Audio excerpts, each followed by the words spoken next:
ये जो लेक्चर है वो भगवती तत्व के ऊपर है। भगवती तत्व का अगला पार्ट। ऐसे तो भगवती की व्याख्या क्या ही करें, क्योंकि वो अव्याख्यायित है।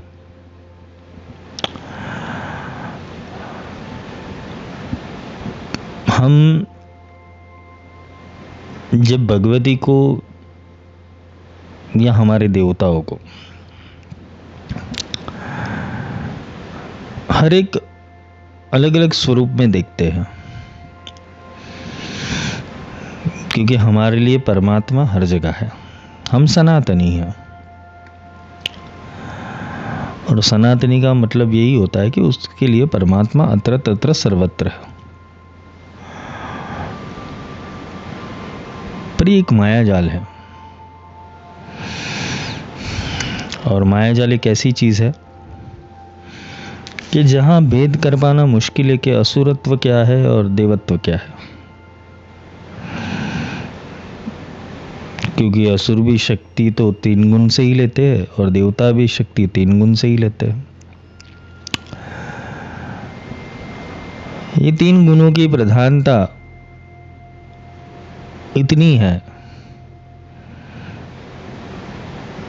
कि वो देवताओं को संरक्षित करके रखते हैं, सद्गुणों को। और यही 3 गुण असुर के अंदर भी होते हैं, जो असुर को स्पेशल बनाते हैं। यहां बात अगर देखने चाहे नॉर्मल लाइफ के अंदर, तो जैसा वायरस होता है वैसी वैक्सीन आती है।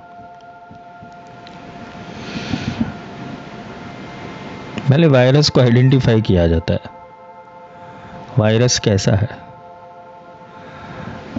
फिर उसके वायरस के अनुरूप ही वैक्सीन बनती है। विज्ञान तो यही कहता है, बायोलॉजी। भगवती तत्व भी कुछ ऐसा ही है, क्योंकि भगवती तत्व की उपमा केवल सौंदर्यता तक सीमित नहीं रह जाती। भगवती तत्व की उपमा केवल ममता, करुणा, दया, प्रेम इससे नहीं बनती है।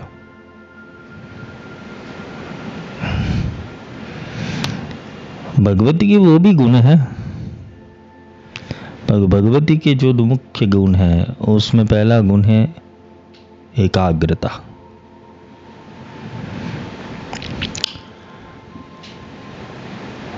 जोश में होश होना और होश में जोश होना। जोश में होश होना और होश में जोश होना, ये दोनों ही तत्व बैलेंस होने चाहिए। क्योंकि इंसान जब होश में होता है तब जोश में नहीं होता है, और जब वो जोश में होता है तब होश में नहीं होता है।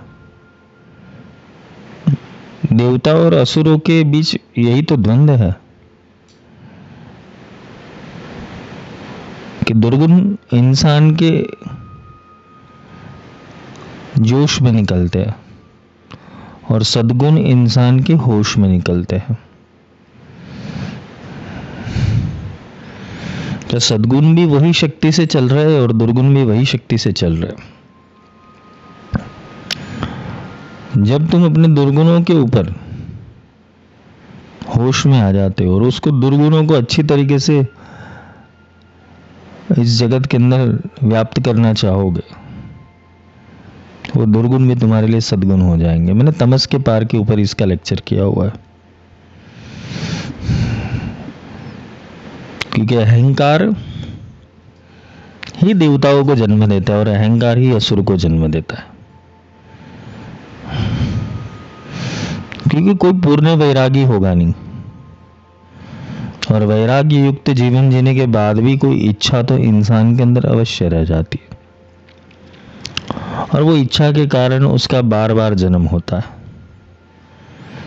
क्योंकि मोक्ष की उपलब्धि तो तभी हो जाएगी कि जब तुम इस झंझट से छूट जाओ,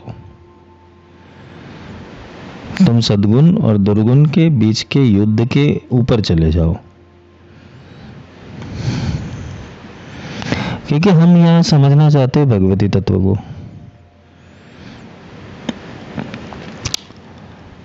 तो भगवती तो वो है कि जो ब्रह्मा विष्णु महेश को भी वरदान देती है, उनको भी शक्तियां देती है। देवता भी जो है उनकी शक्तियों से ही प्रकट होते रहते हैं। उनकी जो शक्ति का वाहन करने वाली जो ऊर्जा है वो भगवती है।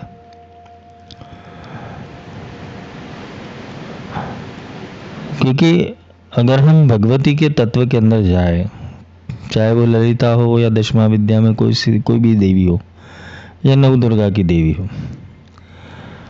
भगवती एक अपने उच्चतम स्थान के ऊपर बैठी हुई, जिसे मणिद्वीपम कहते हैं।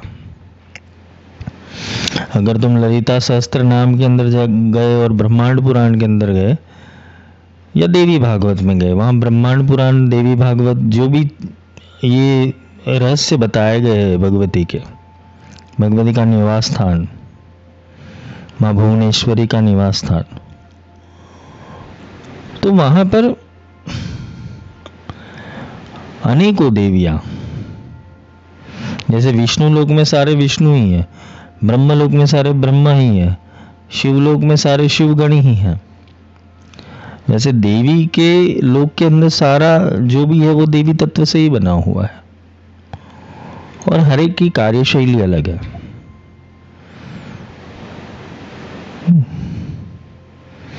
पर हमें बोलते ना कि जिस किसी की सरकार हो, अगर हमने उनको अच्छे वोटों से जिताया तो उनकी सरकार बनेगी, चाहे बीजेपी हो, कांग्रेस हो, आम आदमी पार्टी हो।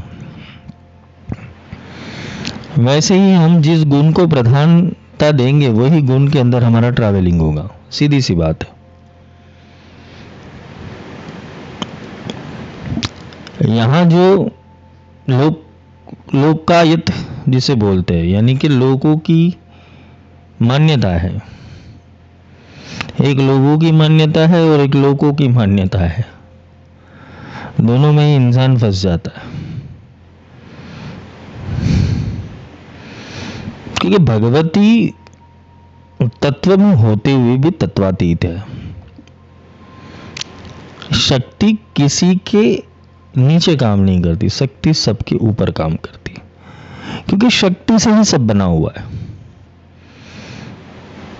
जो भी फॉर्मेशन हुआ है जगत का, पहले तो एनर्जी ही थी, फिर मैटर आया।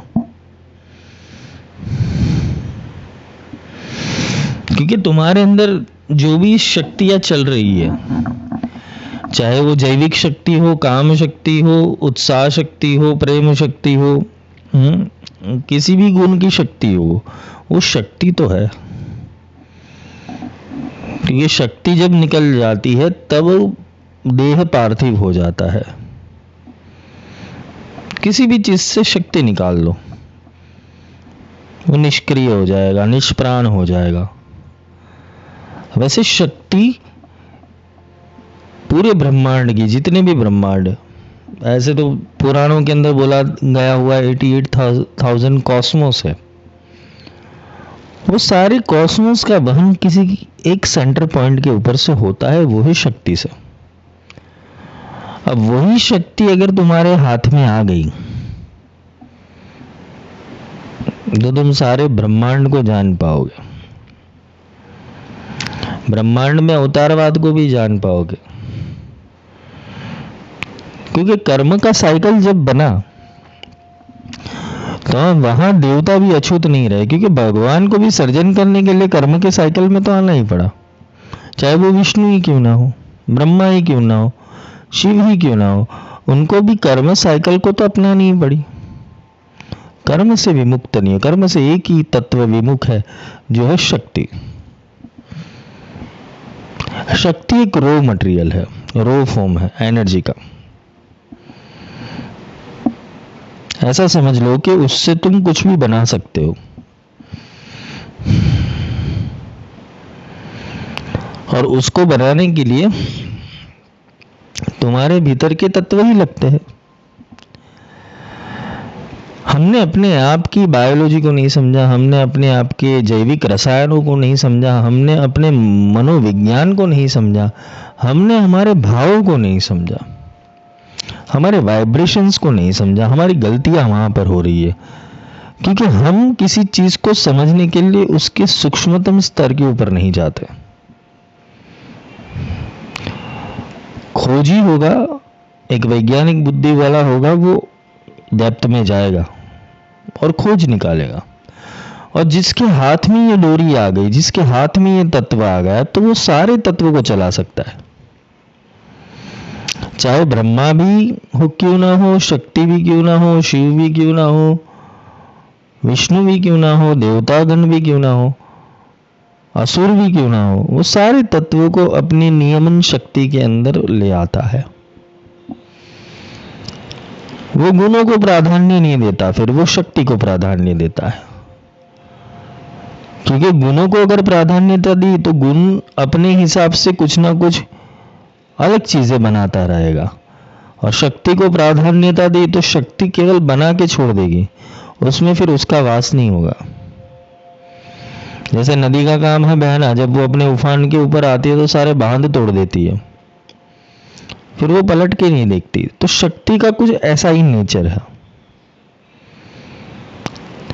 पर इसे विध्वंसकारी जो शक्तियां होती है, वो शक्ति भगवती नहीं कहलाती, ये भी याद रखना। भगवती विध्वंस केवल आसुरी तत्वों का करती है, नेगेटिव एलिमेंट का। वो सर्वस्व विनाश नहीं कर सकती, क्योंकि इसके अंदर एक गुण ममता भी है।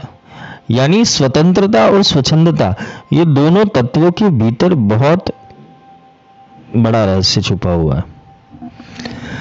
हमारे जो भी अभी युग चल रहा है, जिस प्रकार से और जिस प्रकार से दुनिया के अंदर लोग भक्ति को और शक्ति को समझ रहे हैं, तो वहां स्वच्छंदता ज्यादा दिखाई दे रही है, स्वतंत्रता कम दिखाई दे रही है। स्वच्छंदता यानी अपने मनोयोग से चलना, और उसे ही आसुरी तत्व कहते हैं। असुर का अर्थ क्या होता है कि जो खुद के लिए जिए, जो स्वार्थी है, जो खुद के लिए जिए, खुद के लिए खाए, खुद के लिए पैदा करे, खुद के लिए संग्रहित करे, और खुद की सोच से सारी चीजें करना चाहे, तो वो आसुरिक तत्व है।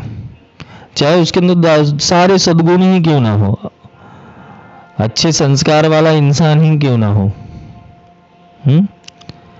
परंतु वो फंसेगा तो उसी जाल के अंदर कि जहां पर उसे संस्कार खींच के ले जाते हैं, और वो संस्कार फिर नेगेटिव हो जाते हैं, और यही संस्कार नेगेटिव होने के ऊपर जन्म मृत्यु के चक्कर में तुम्हें डाल देता है।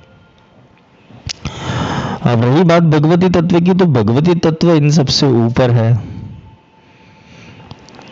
क्योंकि हमने भगवती को किस रूप से देखा हुआ है? अयुत कोटि रुद्रगण सेविते, अयुत कोटि विष्णुगण सेविते, अयुत कोटि ब्रह्मगण सेविते। तो ब्रह्मा विष्णु महेश के अयुत कोटि यानी कि अनेकों कोटि गण उनकी सेवा कर रहे हैं। अयुत कोटि मतलब कि वहां पर कोई डेफिनेशन नहीं कर सकते हम कि कितने। तो ब्रह्मा विष्णु महेश और उनके गण आदि सर्वदेवों के साथ जो भी देवता है जहां से शक्ति प्राप्त करते, वो तो भगवती है। अब भगवती से बड़ा तो कोई तत्व है नहीं। तो भगवती को समझने में हम गलती कर देते हैं। उनको हम सरस्वती रूप में मान लेते हैं, हम लक्ष्मी रूप में मान लेते हैं, हम भुवनेश्वरी रूप में मान लेते हैं, हम बगलामुखी रूप में मान लेते हैं, हम त्रिपुर सुंदरी रूप में मान लेते हैं। वो निश्चित कार्य के लिए पैदा होती है और वो निश्चित कार्य के लिए चलती है। जैसा तुम डिवाइस बनाओगे वैसी ऊर्जा काम करेगी। हाँ? जब टीवी का आविष्कार हुआ, लाइट का आविष्कार हुआ, पंखे का आविष्कार हुआ, फ्रिज का आविष्कार हुआ, तो बिजली तो एक ही काम कर रही है, सर्किट अलग अलग है। कोई फ्रीक्वेंसी पकड़ेगा, कोई मॉनिटरिंग करेगा, कोई सॉफ्टवेयर डेवलप करेगा। सारी चीज आज इलेक्ट्रॉनिक से चल रही है। तुम इलेक्ट्रॉनिक से तो दूर हो नहीं। तुम्हारे आसपास 100 इलेक्ट्रॉनिक गैजेट्स है, जहां तुम छोटी सी छोटी चीज को भी उपयोग करने के लिए इलेक्ट्रॉनिक का उपयोग करते हो, चाहे वो कार भी क्यों ना होगी। तो ये जो भी आविष्कार हुए वो शक्ति के बिना संभव नहीं है, क्योंकि अंत में तो वायरिंग ही काम आता है। और वायरिंग टिका हुआ है 3 गुणों के ऊपर, सत्व रज और तमस। क्योंकि ऊर्जा के वाहक वो तीन हैं और तीन की अलग अलग शक्ति है, जिसे ब्रह्मा की सरस्वती, विष्णु की लक्ष्मी और शिव की पार्वती। तो ये चीजों को समझनी पड़ेगी पहले, क्योंकि भगवती तत्व को डेप्थ में समझने के लिए तुम्हारे अंदर बेसिक नॉलेज तो होना चाहिए कि वो है तो एक ही, वही आदि मूर्जा लक्ष्मी बनती, वही आदि मूर्जा सरस्वती बनती है, वही आदि मूर्जा पार्वती बनती है, वही आदि मूर्जा बगलामुखी बनती है, वही आदि मूर्जा महाकाली बनती है। तो ऊर्जा तो एक है, ऊर्जा के विभिन्न स्वरूप नहीं हो सकते, ऊर्जा का स्वरूप एक ही हो सकता है। हाँ, जिस आकार में वो डलती है वो आकार अलग हो सकता है, लेकिन निराकार रूप से वो एक है। और जो वो एक को समझ लेता है वो भगवती तत्व को आसानी से समझ जाता है, क्योंकि देवी अथर्वशीष तो यही कहता है। मैंने पंच अथर्वशीष के बारे में आपको किसी लेक्चर में समझाया हुआ कि 5 अथर्वशीष कैसे काम करते हैं। अथर्व यानी शक्ति, एक गुण वाली शक्ति है, गुण की शक्ति है, एक भाव की शक्ति है, एक ज्ञान की शक्ति है, एक विज्ञान की शक्ति है, एक आत्मा की शक्ति है। इससे बाहर तो कुछ है ही नहीं। तुम ये 5 को केवल पकड़ लो, इससे बाहर कुछ भी नहीं है। और इस 5 के अंदर वहन करने वाली जो ताकत है वो भगवती है, वही ऊर्जा है। तो मनुष्य को ये ऊर्जा कब प्राप्त होती है? मनुष्य को ऊर्जा प्राप्त करने के लिए पहले तो अपने भीतर के जो प्रोग्रामिंग है उसको उसे डिस्कनेक्ट होना पड़ेगा। उसके ऊर्जा के जो भी प्रोग्रामिंग है उससे उसको डिस्कनेक्ट करना पड़ेगा, क्योंकि 2 असुर तुम्हारे अंदर रह रहे हैं। एक को ब्रह्मा का वरदान है और एक वही पैदा हो गया है, लेकिन वो पैदा इस तरीके से हुआ है कि वो तुम्हें जन्म जन्मांतर तक तुम्हारे अंदर कोई बदलाव नहीं कर पाएगा। तुम ऐसे ही मर जाओगे कीड़े मकोड़ों की तरह। काल फिरे सिर ऊपर जिभ ही नजर ना आए। काल तुम्हारे सिर के ऊपर ही मंडरा रहा है। साधो ये मुर्दों का गाँव, किसको जगा रहे हो? क्योंकि शक्ति और भगवती तत्व के लिए जागृत होने के लिए तो फिर तो देह का परिणाम छोड़ देना पड़ेगा, देह से संलग्न चीजें छोड़ देनी पड़ेगी। छोड़नी मतलब देह जब तक है तब तक उसको अच्छे से रखो, फिर उसका काम खत्म हो जाए फिर उससे मोह मत रखो। हम तो यहाँ तीसरी पीढ़ी क्या खाएगी उसकी चिंता में अंदर होते। हम इतना संग्रहित कर लेते कि हमारी तीसरी पीढ़ी बच्चे का बच्चा क्या खाएगा उसकी चिंता में लगे रहते। अरे भगवान तुम्हारा भला करे, तुम खुद की चिंता करो, साले मरने के बाद जाओगे किधर?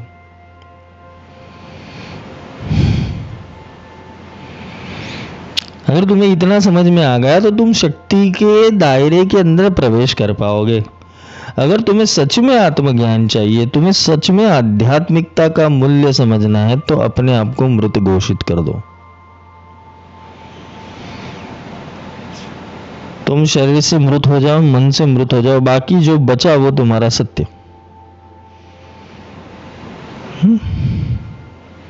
तुम अपने आप का ऑब्जर्वेशन करो। पहले बैठो अपने साथ आधा घंटा पौना घंटा, खुद शांति से आंख बंद करके लगाओ ध्यान।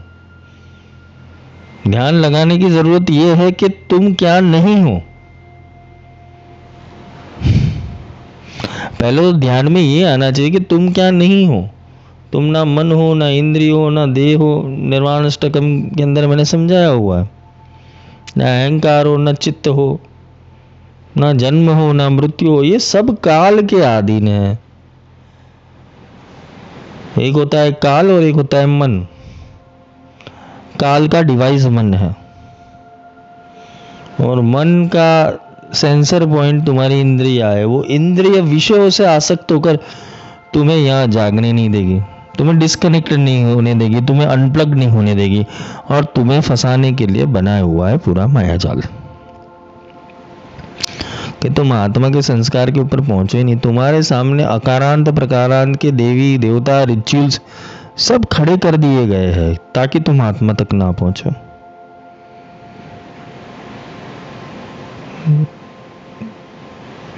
तुम भी तो परमात्मा में ही रहते थे। अगर चलो समझ ले कि भगवान ने अपने अनेकों रूप प्रकट कर दिए एको ओम बहुश्यामी से, तुम रहते तो परमात्मा देते, उससे भिन्न कैसे हो गया?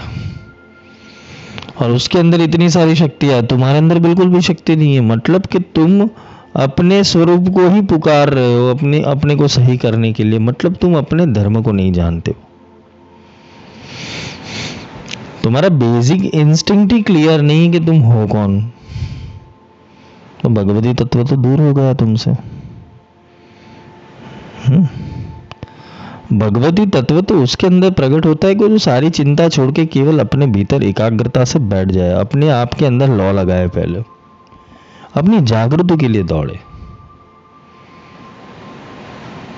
सिद्धियां तो मार्ग में आने वाले स्टेशन है। सिद्धियों के पीछे मत भागो, आत्मा के पीछे भागो, क्योंकि आत्मा से बड़ी कोई सिद्धि नहीं है। और जिसने आत्मा को प्राप्त कर लिया उसने सर्व सिद्धि को प्राप्त कर लिया। अयम आत्म ब्रह्म, आत्मा ब्रह्म है, वही तत्वमसी है, वही प्रज्ञान ब्रह्म है, वही हम ब्रह्मास्मि है। आत्मा से ही सब चलता है। लेकिन ये आत्मा है कौन? आत्मा एक ऊर्जा का आंदोलन है और उसे हमने भगवती या भगवान समझ के रखा हुआ है। जैसे आत्मा वो शरीर नहीं है, शरीर से पृथक है। आत्मा शरीर में आके फंस गया है, इसलिए वो शरीर भाषित होता है। भाषित होता है किस तरीके से होता है? अलग अलग रूप से, अलग अलग रंग से, अलग अलग गंध से। वैसे ही ऊर्जा किसी स्वरूप के अंदर फंसी है, इसलिए ऊर्जा दिख रही है दुर्गा ऊर्जा दिख रही है, काली ऊर्जा दिख रही है, त्रिपुर सुंदरी ऊर्जा दिख रही है, बगलामुखी ऊर्जा है। और ऊर्जा को पकड़ने के लिए यहाँ साधन बनाए गए, यहाँ साइंस बनाया गया है। मंत्र ले लो, स्तोत्र ले लो, स्तुति ले लो, विनियोग ले लो, भजन ले लो, हाँ, माला मंत्र ले लो, जागृति मंत्र ले लो, कल्प विधान ले लो। ये सारी चीजें उस परम तत्व को प्रकट करने हेतु बनाई गई है। ध्यान मंत्र ले लो। तो भगवती तत्व का संचार तुम में कब होगा साधना में? तो पहले तो तुम्हारी एकाग्रता, कॉन्शियसनेस कंप्लीट होनी चाहिए, और दूसरा तुम्हारा आत्मज्ञान कंप्लीट होना चाहिए। अब ये आत्मज्ञान और तुम्हारा जो एकाग्रता है, उसके बीच में आने वाली जो भी बाधा है उसको निर्भयता से तुम्हें काटना पड़ेगा। वो निर्भय तत्व ही भगवती है, वही भैरवी है। क्योंकि जो निर्भयी ही नहीं है उसको भगवती मिलके भी क्या करे? क्योंकि भगवती का प्रागट्य ही इसलिए हुआ था क्योंकि देवता भी थर थर कांप गए थे। तुमने दुर्गा सप्तशती पढ़ी होगी या देवी भागवत पढ़ी होगी। महिषासुर के जो पिता थे रंभ और करम्ब दो भाई थे। करम्ब को तो इंद्र ने मार दिया। करम्ब को इंद्र ने सुअर बन के मार दिया। ये तुमने कथाएं सुनी हुई है। वो रंभ के अंदर से रंभ भी उसने सोचा कि मेरे को ये मार दे, इससे अच्छा है मैं अपने आप को अग्निदेव को समर्पित कर दूं। तो रंभ ने अपनी गर्दन काट के अग्निदेव को समर्पित कर दी। अग्निदेव ने बोला ऐसा मत कर, क्यों आत्महत्या कर रहा है, मैं तुम्हें वरदान देता हूँ। अभी अग्नि तत्व से ही रंभ के रेतस के अंदर से प्रकट हुए दो असुर। एक हुआ महिषासुर और दूसरा हुआ रक्तबीज।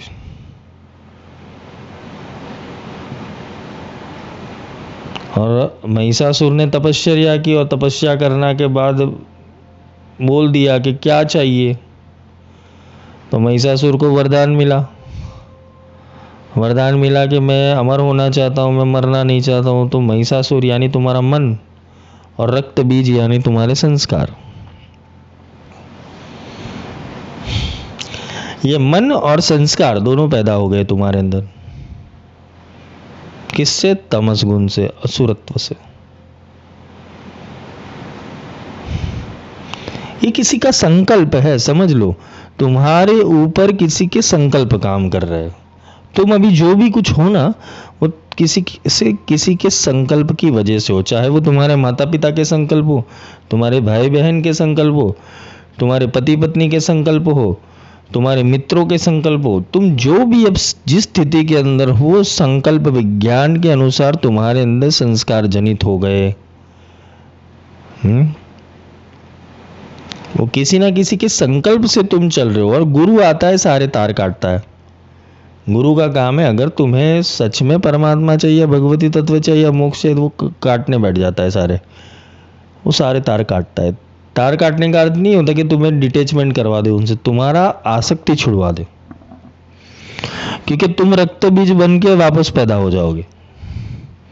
तुम्हारी सुरता रक्त बीज बन के वापस पैदा हो जाएगी, वापस वही चीजों के अंदर फंस जाएगी, और वही चीजों के अंदर फंसने के बाद तुम मोक्ष के रास्ते के ऊपर नहीं आओगे, ना ही अपने भीतर की भगवती तत्व के ऊपर आओगे।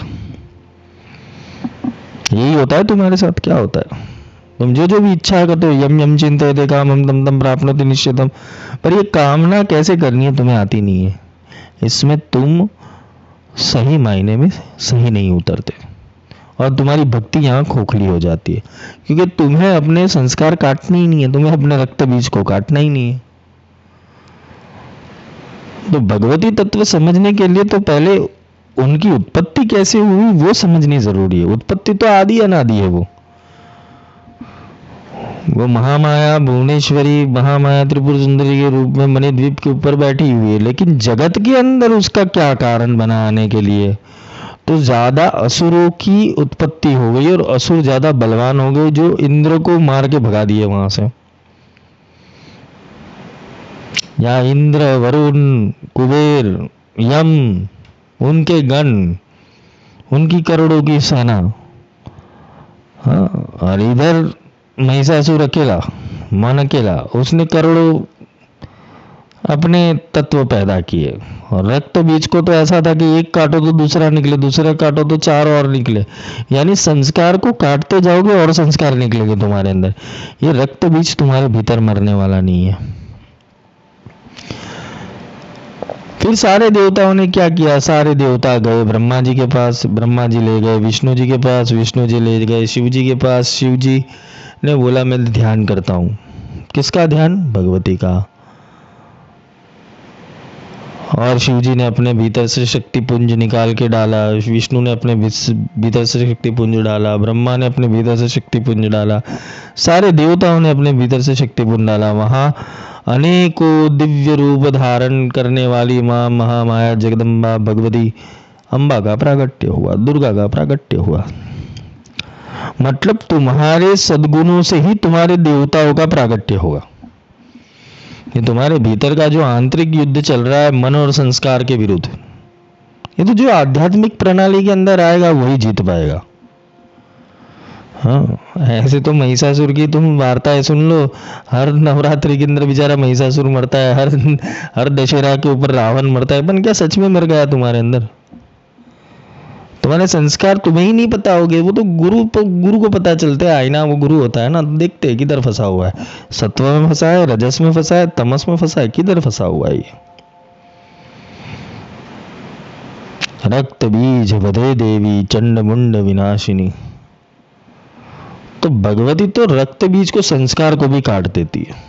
अरे तुम्हारे संस्कार भी हटा, किसके सामने संस्कार ला रहे? गुरु जब उस तत्व में होते तुम्हारे संस्कारों को भी निस्तो नाबूद कर देते। छोड़ तेरी चीजें, तो उसके ऊपर ध्यान दे, जो तू था, जो तू है उसके ऊपर ध्यान मत दे। साधो ये उल्टा कुआ। अगर तुम्हें सच में साधन की प्राप्ति करनी है तो उल्टी सोच लगाओ, ये कहां से आए थे। तुम आगे बढ़ने की सोच रहे हो, मैं तो बोल रहा हूँ पीछे का सोचो पहले कि कहां से आए थे, ये सब शुरू कैसे हो गया तुम्हारे साथ। अरे तुमने जन्म धारण कैसे कर लिया, कैसे आ गए? तुम तो भगवान के अंश थे, तुम तो ईश्वर के अंश थे, तुम तो आत्म तत्व के अंश थे, तुम आ कैसे गए? कोई तुम्हें पास्ट लाइफ रिग्रेशन में ले जाके बताएगा तुम्हारा ये जन्म था वो जन्म, तो तुम्हें तो आदि ऊर्जा में के अंदर ले जा रहा हूं कि जहां तुम सुषुप्त अवस्था में पड़े थे ऐसे ही जन्म ले लिया तुमने, वो पहला जन्म की इच्छाओं के कारण दूसरा जन्म हुआ, दूसरी जन्म की इच्छाओं के कारण तीसरा हुआ, और इन अनेक जन्मों के रहस्यों के कारण तुम्हारे जन्म जन्मांतर तक यही साइकिल चलता रहेगा। निकलोगे कब? ये कलयुग का कली प्रथम चरण चल रहा है, और आने वाले समय के अंदर कोई भी सुरक्षित नहीं है, क्योंकि प्रकृति के अंदर असुर कैसे एक्टिवेट होते हैं वो तुम्हें भी पता नहीं है। तो आज सोचोगे मैं 10 साल के बाद भविष्य बना लूँ, अरे रतन टाटा भी चले गए अभी तो। तुम कौन सा भविष्य निर्माण करने के लिए बैठे हुए हो? ये संस्कार है तुम्हारे, और यही संस्कार की वजह से, यही मोह की वजह से कि तुम कुछ ठीक कर लोगे, तुम कुछ अपना अच्छा कर लोगे, इसी कारण तुम गलत संस्कारों को एक्सेप्ट कर लेते हो। भगवान के पूजा पाठ कर लेते हो, भगवान को अलग अलग तरीके से बोलते हैं ना कि उनके अलग अलग तरीके से आचार विचार और व्यवहार करते हो उनके साथ, बिना समझे बिना जाने किसी भी तत्व के साथ तुम खेलने लगते हो, कोर्स कर लेते हो, शिविर कर लेते हो, तुम्हारे सबकॉन्शियस माइंड की तो वाट लग गई। तुम्हारे सबकॉन्शियस माइंड डैमेज तो हो ही गया, और डैमेज होने के बाद उसके अंदर ऐसे संस्कार घुस गए कि तुम विचित्र हो गए, और पहले अच्छे थे कि कुछ नहीं आता था। और सदगुरु के पास पहुंचते हो तो सदगुरु लर्निंग से अनलर्निंग की प्रोसेस में डालते हो, तो तुम्हारे संस्कार छूटने के अंदर तुम्हें भय लगता है, अरे अपराध भावना आ जाती है इंसान को कि छूट पाऊंगा कि नहीं, ये गलत तो नहीं कर रहा हूं, मेरे साथ ऐसा हो गया तो। देवताओं का डर हो जाता है। फिर उन्हें कृष्ण थियरी समझानी पड़ती है, अरे भाई देवता तो भगवान के चरणों में रहते, तुम उनसे बड़े हो, तुम अपने आदिम ऊर्जा को प्रकट करो। वो सामर्थ्य गुरु के अंदर होता है। वो सामर्थ्यवान गुरु मिल गया तो तुम्हें अवतार घोषित कर देगा, तुम्हें अवतार बना देगा। उनकी इतनी ताकत रहती है, लेकिन कोई चलने को रेडी होता ना। 100 में से 90 बेईमान, फिर भी मेरा देश महान है, ऐसी हालत है।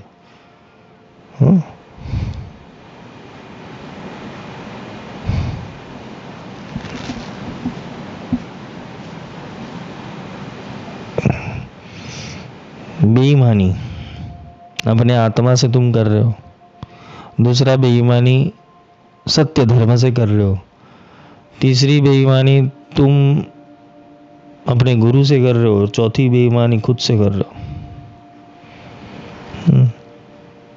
तुम्हारा मन चित्र विचित्र है, और विचित्र मन महिषासुर से बड़ा विचित्र होता है। महिषासुर तो एक था, तुम्हारे अंदर जब मन के अलग अलग पैटर्न्स खुल जाते तुम महिषासुर से विकराल असुर बन जाते हो। तुम पूरे दिन की यात्रा देखो, तुम्हारा इमोशंस का जंक फाइल कैसे खुल जाती है। कुछ भी तुम्हारा हिसाब का नहीं हो जाए, जंक फाइल खुल जाएगी। सहनशीलता नहीं है। भगवती के अंदर एक गुण है, या देवी सर्वभूतेषु धैर्य रूपेण संस्थिता। या देवी सर्वभूतेषु स्मृति रूपेण संस्थिता, श्रद्धा रूपेण संस्थिता। ये संस्थिता हम करना पड़ेगा। रात्रि सुख तो इसी भगवती तत्व के अंदर लेंगे। संस्थिताम करना है, उन गुणों को संस्थिताम करना है। मातृ रूपेण संस्थिता, विद्या रूपेण संस्थिता, विष्णु मायेति शब्दिता।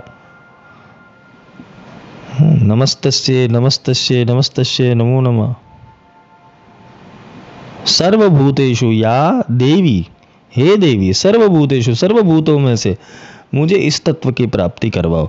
हमारे अफर्मेशन तो ऑलरेडी पुराणों के अंदर दुर्गा सप्तशती के अंदर दिए हुए, लेकिन हमें अफर्मेशन देना कहाँ आता है भगवती को।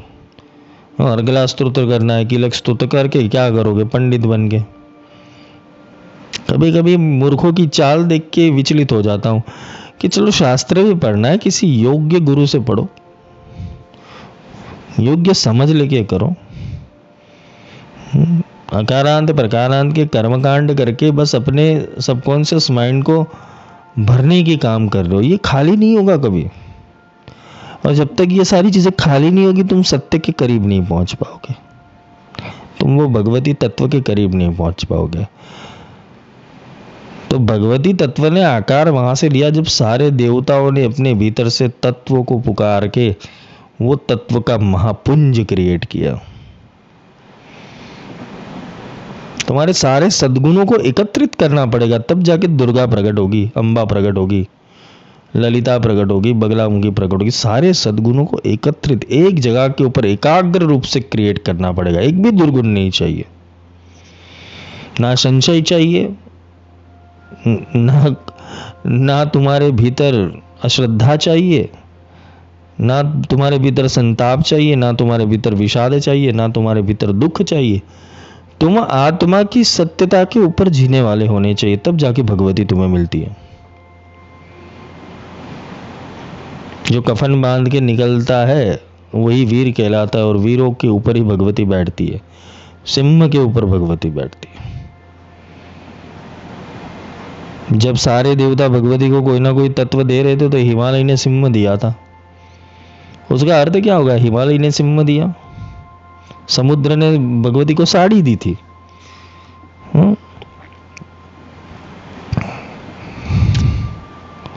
क्योंकि समुद्र से बड़ा कोई नहीं है। भगवती समुद्र रूपी वस्त्र पहनती, इसलिए महालक्ष्मी का उदय वहां से हुआ था।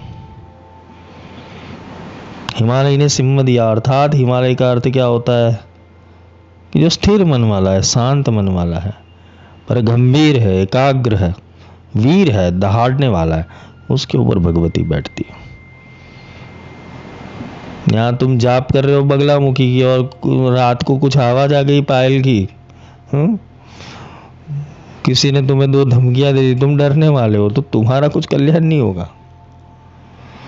तलवार निकाल के चलना पड़ता है, शूरवीर बन के चलना पड़ता है। जब शूरवीर तो पहले बाहर तो मत ही बनो, पहले तो अपने भीतर बनो। पहले तो अपने मन के संस्कारों को काटना शुरू कर दो। और तुम नहीं काटोगे, अगर तुमने योग्य गुरु कर लिया, सदगुरु कर लिया, तो वो तो तलवार लेकर ही बैठे काटते रहेंगे तुम्हें। वो छिन्न मस्ता है सीधा। वो तुम्हें सही लगे गलत लगे, तुम्हारा ऑपरेशन वो करके रहेंगे। या तो तुम भाग जाओ हॉस्पिटल छोड़ के, या तो तुम्हारा ऑपरेशन हो जाएगा।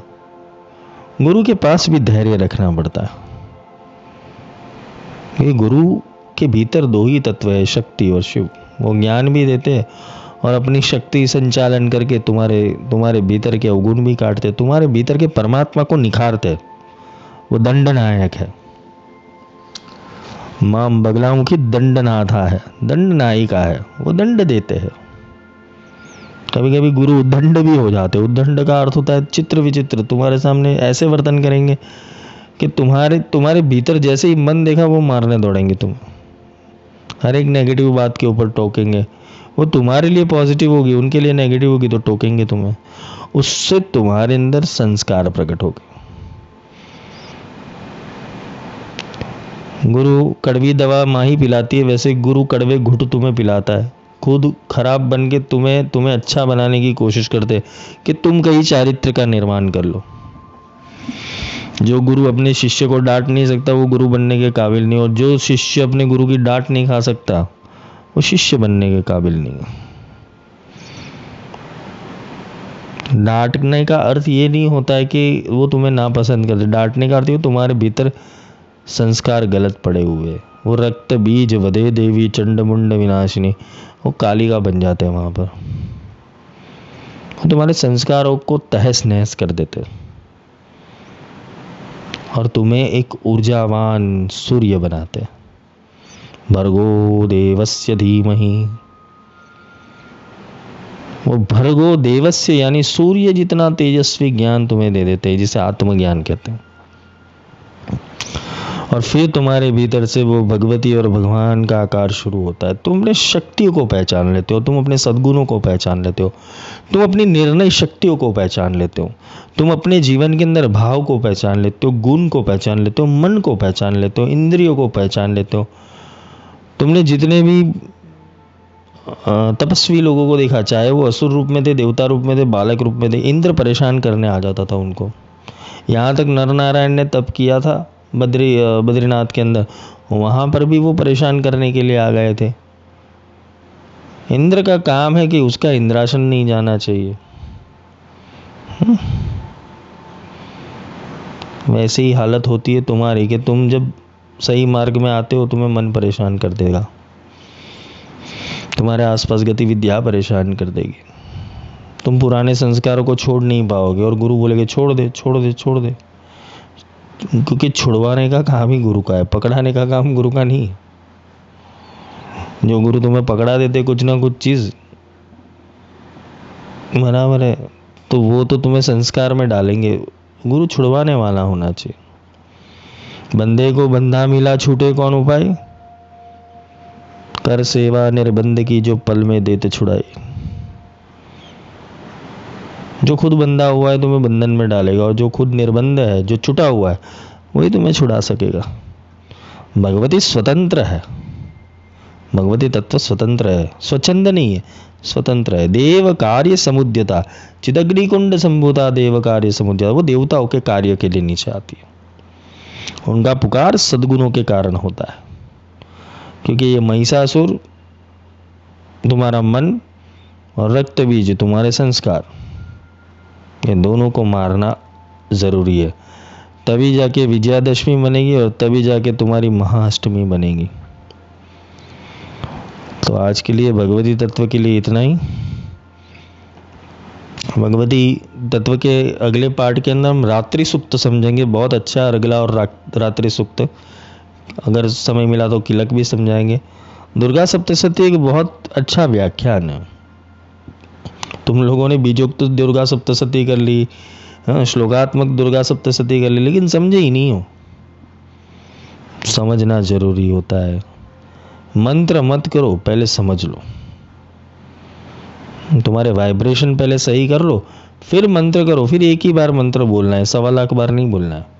तुम्हारे वाइब्रेशन सेट नहीं, इसलिए तुम्हें 1.25 लाख बार करने होते हैं। वो 1.25 लाख बार ऊर्जा तो उत्पन्न होगी, विनियोग करना नहीं आता है उसके, क्योंकि ऊर्जा उत्पन्न करने के बाद विनियोग करना पड़ता है। क्योंकि मंत्र को सीखने के लिए उसके ऋषि, उसका छंद, उसका किलक, उसकी शक्ति, उसके देवता, उसके न्यास, उसका विनियोग, इतनी चीजें तो इंसान को आनी चाहिए, और वो भी सुधबुद्ध के साथ। रट्टा मारा हुआ तोड़ता नहीं चाहिए इसमें, नहीं तो फंस जाओगे। तो भगवती तत्व को जानो, क्योंकि भगवती तत्व बहुत विशाल है। पहले तो बुद्धि में आनी चाहिए। या देवी सर्वभूतेषु बुद्धि रूपेण संस्थिता, पहले बुद्धि में आनी चाहिए। जिसकी बुद्धि में आ गया, सारे देखो मंत्र देखो, सब जगह बुद्धि का ही काम आ रहा है। या देवी सर्वभूतेषु बुद्धि रूपेण संस्थिता भर्गो देवस्य धीमहि धियो यो न प्रचोदयात्, यानी बुद्धि। दिजाग्रम दिजाग्रम त्रोडयम त्रोडयम, धी जाग्रम, बुद्धि को जागृत करो। तो आज के लिए इतना ही। जय माई की। अगले लेक्चर में मिलते हैं फिर।